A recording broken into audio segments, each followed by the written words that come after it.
guys! Welcome to my kitchen! Today ay magsisigang tayo ng sinigang na buto-buto ng pork. So, pinapakuluan ko na siya. Ang process niya is same process lang din ng pagluluto ko ng beef.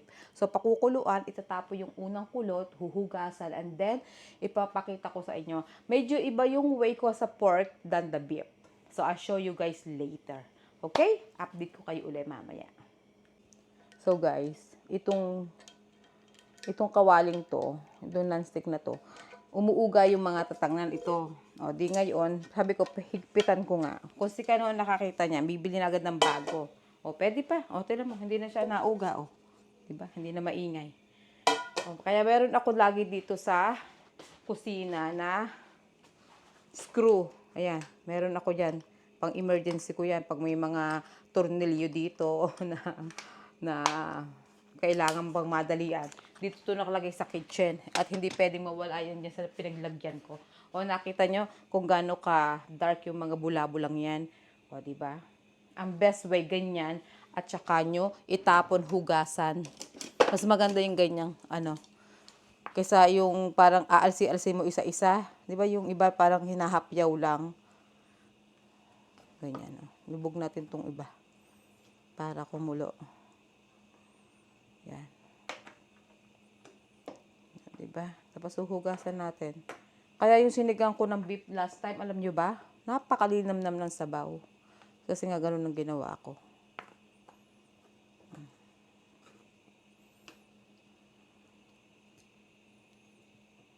Ayan.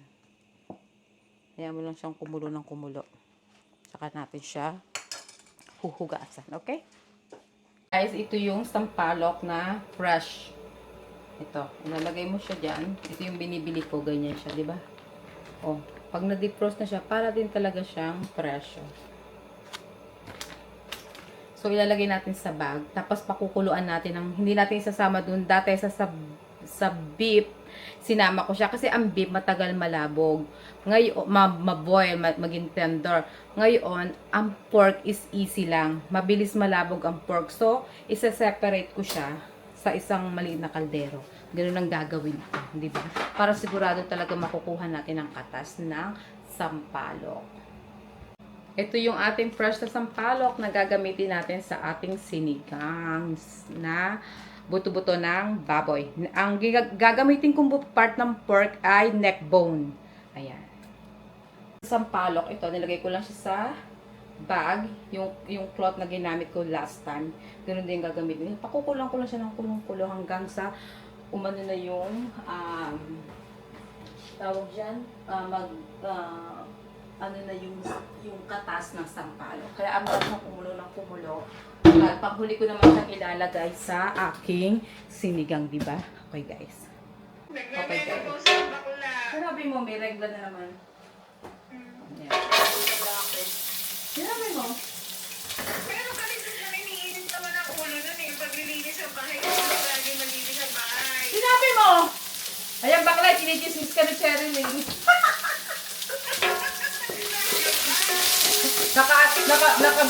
Inon ko yung vlog ko kasi magigisa na ako ng bawang sibuyas. Tapos, ilalagay ko ng kamatis. Ayan. So, ilagay natin ang karne habang sila yung nagchichismisan. Yung pinagchichismisan namin ay libingan.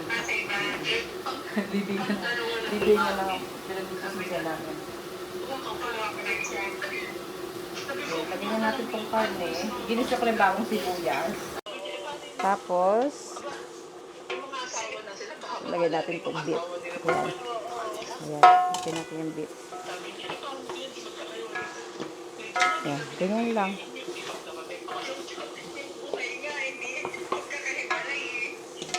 Ayan, ganyan.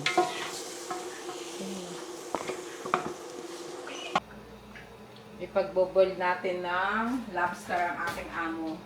Napakamahal na dinner. Ay, buhay pa. Banji, oh. Tinan mo naman, banji. Tigil mo hindi. Hindi, igigil niya to. Ano ko lang to. Iba-blanch ko lang. O, tinan mo naman aking bupa. Buhay na buhay nga, oh. Buhay na buhay. Oo, see?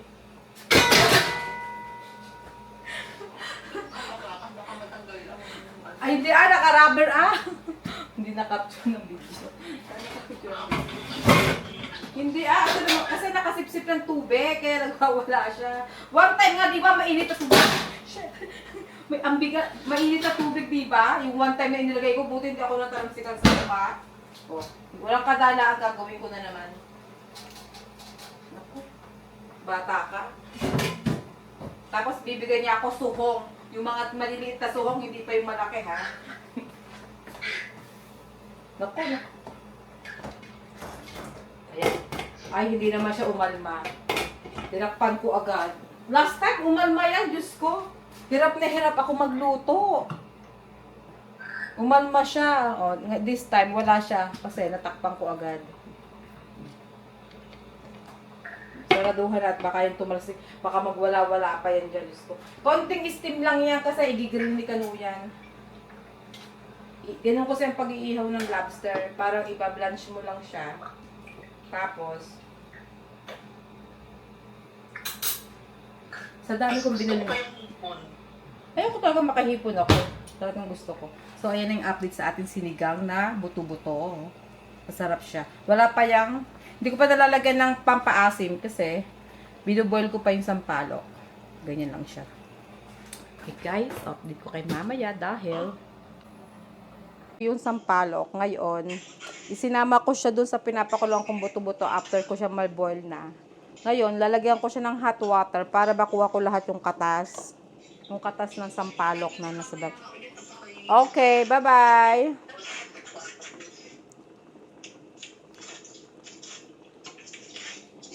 Yeah. Kausap ko yung aking kaibigan. Nasa Kuwait siya. Ngayon, gising na ang mga damulag niya. Kaya mamaya na uli kami magchichikahan. Bihira na rin kami mag-usap niyan kasi busy lagi yan. Kanina, nagkwentuhan kami ng konting kwentuhan lang. Actually, no, 1 hour and a half na kami nagkwentuhan pala. So, ganyan yung gagawin nyo, guys. Ito yung pinakang pang-asim. Oh, do you need that? I thought that's mine. Daddy, can I have some? You need hot water? Okay, I'll save some for you. So, ganyan, guys. Mainit ito. Balian nyo para makuha nyo lahat ng asim. Tapos, i-compress nyo siya. Diba? I-compress. Ayan. Para makuha yung asim na, lahat ng asim. Oh, Daddy, give me your thing. Hindi ko na siyang maakakin. I almost forgot your ano. Okay, here. Okay, here. Go na. Oh, sorry. So, ganyan guys. Mainit. Mainit siya. So, ito, ganyan lang ang gagawin nyo pag nag-ano kayo. Pero masarap. Masarap yung ano niya. Nasaan yung aking pang-compress dito? Ito, ganyan yung di ba dapat talaga nasa mood ka pag nagluluto ka ng ulam. Kasi kung hindi, pasensya na sa ingay. Kasi yung mag-amang ko, pag kumukuha dito ng kung ano-ano, hindi baga ilagay sa tamang lalagyan ng hindi sabid-sabid. Bukas aayusin ko yan. Dahil nako, sabid sa bed, daig pa ang traffic. Ayan, i-compress nyo na ganyan. Ayan. Para makuha lahat yung kasing ko kaya sa tela na. Oo. Kasing ko, asim. Itong anong to, itong aking sampalok ko. To parang ano siya. Alam niyo yung batang sampalok. Kasi parang, ay, ang init. Ayan. Gusto ko labog na labog din ng karne. Kita mo? Pakikita ko sa inyo kung gaano kaganda yung sabaw. Ayan. Hi! So hot. So hot. Ayan. Guys, ganito oh. Inalis ko na siya. Nasa ano na siya. Nasa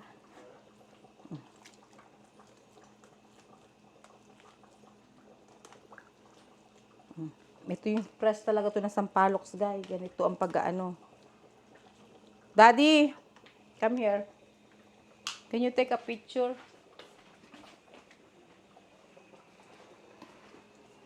Han. Hoy. Not you. Okay, take a picture while I'm...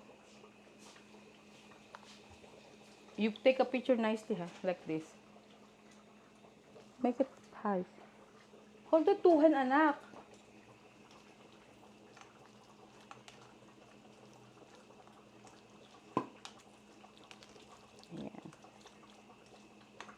asim. See?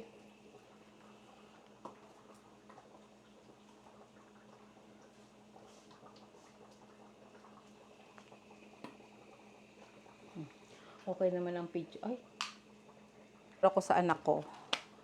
Ng pag-ano ko ng... Tapos, ganito guys ang gagawin nyo.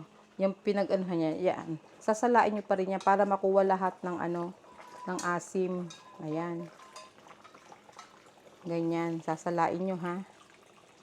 So, ito yung sinigang na walang preservative. Talagang province style na sinigang to. Traditional. Ganyan ang pagluluto ng traditional na sinigang, guys. Wala tong kahit anong ano. Hindi ko siya nilagyan ng tawag dito. Hindi ko siya nilagyan ng bitchin. Walang ganun. Talagang malalasahan nyo naman sa sinigang kung talagang sampalok ang ginamit. Alam nyo kung paano? Medyo mapakla-pakla yung sabaw. O, ayan. So, set aside na natin yan dyan. Pagkatapos nyan, ganun lang guys, ganun lang ang gagawin natin sa sinigang. Ilapit ko kayo para makita nyo.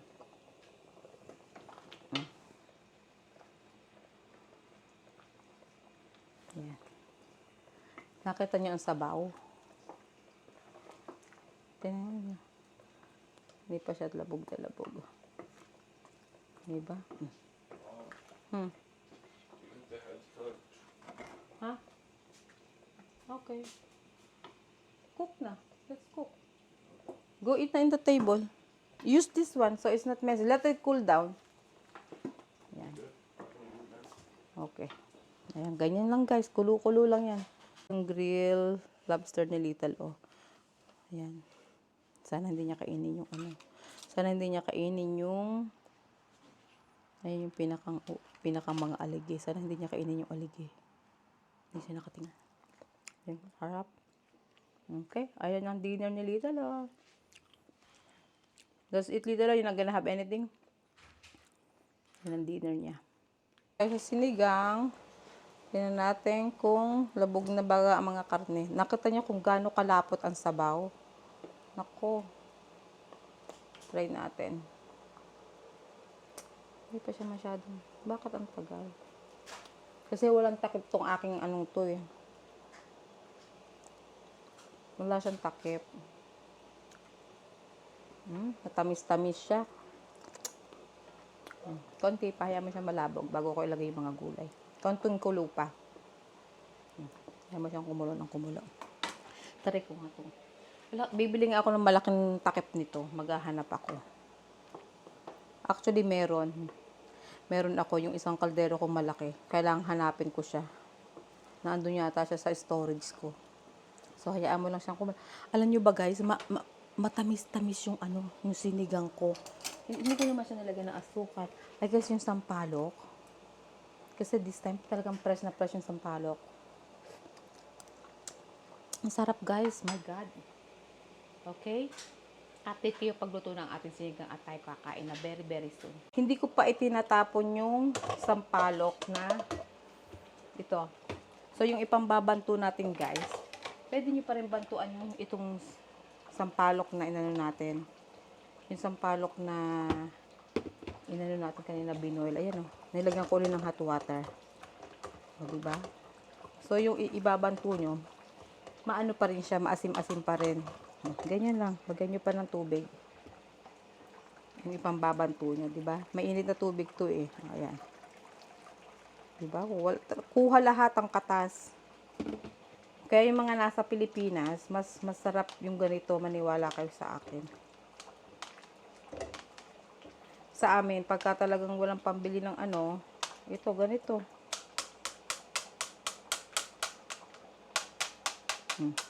Diba? Kuha lahat ang katas niya.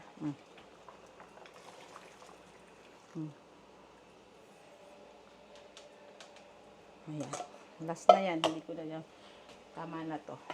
Kasi sa sinigang, masarap talaga, masabaw. Alam nyo kaya malapot yan. Nilagyan ko ng gabi. Ang gabi niya is dissolved na. Nadurog na. Alam nyo kung bakit? Kasi ginayat ko siya ng maliliit. Tapos isinama ko sa gisa kanina. Nakita nyo naman siguro. Or baka hindi ko na-videohan. Yan. Ito talaga yung anak ko. Sabi nga ng iba, daig mo pa ang may pasusuhin daw na bata. Kasi daming sabaw. Pero alam niyo naman, tsaka taglamig na ngayon guys dito sa aming lugar. So ito yung comfort food ko. Guys, sarap pa rin. Ay, nilagyan ko siya ng tubig. Ganun pa rin ang lasa niya. So lalagyan lang natin ng konti pang Himalaya salt. Ito na yung pinakang natin. Yan lang seasoning natin. Ayan, ganyan. Konti lang. Para lang may konting alat. So, yung iba, pag gusto nilang magpatis, yung mga bibilihan ko, pag gusto nyo magpatis, pwede pa rin. Kasi hindi naman siya yung... Tsaka iba yung alat niya, guys. Maniwala. Iba yung alat niya. Yan. Kaya dito ko siya niluto kahit walang takip. Alam nyo kung bakit? Malaya sila nakakamove ang aking mga karne. Malaya siya nakakagalaw-galaw. Oo. So, simulan na natin ang ating mga kagulayan. Okay. Itong sinigang po, on the spot po ang nito, upload nito. Maya-maya po, i-upload ko na. Kakain lang ako. Tapos, i-upload ko na siya. So, mapapanood nyo na. Bukas, pwede na kayo magluto ng sinigang. Ayan lang ilalagay ko. Sitaw, talbos ng kamote, walang okra. Wala akong nabili. Hindi maganda yung okra, ang okra kasi yung mga yung mabuto, ay ayoko ng ganong okra. Di bale, meron naman tayong kalamismes, tapos sabi nung kaibigan ko, sabi niya, nga sabi niya, kalamismes at saka sigarilyas. Ayun, yun ang iniisip ko noon. Pero nakasanayan kong kalamismes ang tawag namin dyan. So, ilagay lang yung sitaw, hayaan mo lang siyang maboil ng konti lang. Kasi maluluto naman siya dyan. Tapos, susunod na natin yung iba parang gulay. ba? Diba? Ganyan lang muna. Nakita nyo ang ganda ng sabaw. Malapot-lapot talaga. So, guys, ayan, nalagay ko na diba yung sitaw. Check natin. Alam ko itong sitaw to para matagal itong maboil. Ibang klaseng sitaw to eh. O, diba? Sabi ko na nga ba. Pero okay lang yan. Ilalagay na natin ang sigarilyas. Ang bilis pala nitong masira, guys. Tama mo, iba na yung kulay niya. Pero hindi pa naman siya yung sirang-sira. Pero pag hindi ko siya niluto, binalot ko pa yan sa tissue. Akala nyo ba? So, pag bukas ko pa yan lulutuin, parang hindi na siya pwede. Eh, Diyos ko po. Ang mahal-mahal niyan. Wala, gusto ko lang makatikim talaga niyan. Kasi sa Pilipinas lang ako nakatikim. Sa ibang bansa hindi pa ako nakakatikim. So, tingnan natin. Hindi ko na siya hiniwa-hiwa. Okay na yan.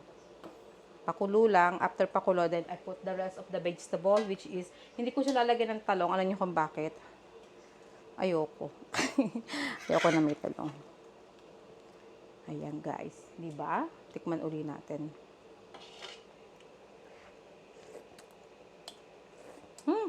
Sarap. My God. Iba. Iba yung sarap niya, guys. Nilagay ko na, guys, sa sinigang ang ating mga leaves at ang the rest of the gulay. Yan. Tapos, lagyan natin ng sinigang. Parang alam ko na ang gagawin ko sa kare-kare ko. Kasi hindi ako pwede ng malagkit kasi rice yun, di ba? Ay dapat lumapot ang kare-kare ko. At saka ang aking mahiwagang ang gagawin kong something. So, may naisip ako. Kasi, itong gabi, nakakapampalapot siya ng sabaw. So, may naisip ako. Yun ang gagawin kong pampalapot sa aking. For sure, hindi ako makakakain ng lulutuin kong palabok kasi pasta. Siguro titikim lang ako ng kaunti. Ganun lang. Pero hindi talagang craziness. Alam niyo yun. Ayan, malapit na. I-off na natin yan. Luto na ang sinigang, guys. Diyos ko, kung 10 yung anak ko, galit na sa akin kasi gutom na yung mga anak ko. Sa tagal ko magluto.